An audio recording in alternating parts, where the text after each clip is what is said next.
5 गणामध्ये संभाजी ब्रिगेडने आमचे अधिकृत उमेदवार उभे केले होते। आमची ही पहिलीच निवडणूक होती आणि पक्ष स्थापनेला फक्त 2च महिने झालेले होते। 2 महिन्याच्या पक्ष स्थापनेनंतर कार्यकर्त्यांना अत्यंत धावपळ करावी लागली, वर्दळ करावी लागली आणि सर्वीकडे फिरून आम्ही जवळपास 5 उमेदवार पंचायत समिती गणामध्ये उभे केले होते। आणि या पंचायत समिती गणामध्ये आम्ही उमेदवार उभे केले असताना आमचं उद्दिष्ट हे पंचायत समितीमध्ये जायचंच होतं, परंतु प्रस्थापित पक्षांनी पैशाचा फार मोठ्या प्रमाणात वापर केल्यामुळे आणि मंत्री महोदयांनी खूप पैसे या जामनेर तालुक्यात टाकल्यामुळे आम्हाला निश्चित विजय मिळाला नसेल, परंतु आम्ही जी मते घेतलेली आहेत ती निर्णायक मतं घेतलेली आहेत। फत्तेपूर पंचायत समिती गणामध्ये आम्ही जवळपास 10,000पैकी 2,000 मतं घेतली आणि मताची टक्केवारी जर म्हटली तर 25% मते आम्ही फत्तेपूर गणामध्ये घेतलेली आहे। त्याचबरोबर तोंडापूर गणामध्ये सुद्धा आम्ही जवळपास 15 ते 20% मते घेतलेली आहेत आणि तोंडापूर आणि फत्तेपूर या दोघं गणामध्ये आम्ही राष्ट्रवादी पक्षाला फार मोठा फटका दिलेला असून त्या ठिकाणी राष्ट्रवादीचे उमेदवार आमच्याच याच्यामुळे त्या ठिकाणी पराभूत झालेत।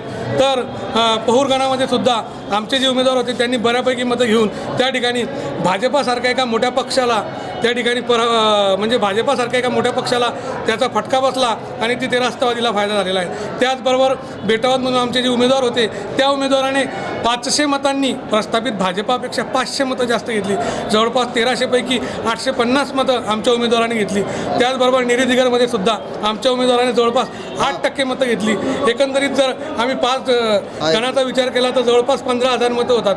15,000पैकी जवळपास 4,500 ते 5,000 मते आम्ही घेतली।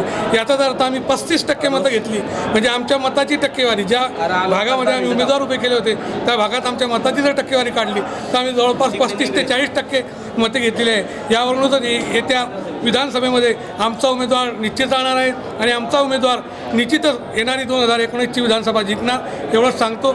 ज्या मतदारांनी आम्हाला कौल दिला त्या मतदारांचे धन्यवाद आणि ज्यांना आम्ही वाटलं की आम्ही हे नाही आहे त्यांचेही आम्ही धन्यवाद देतो।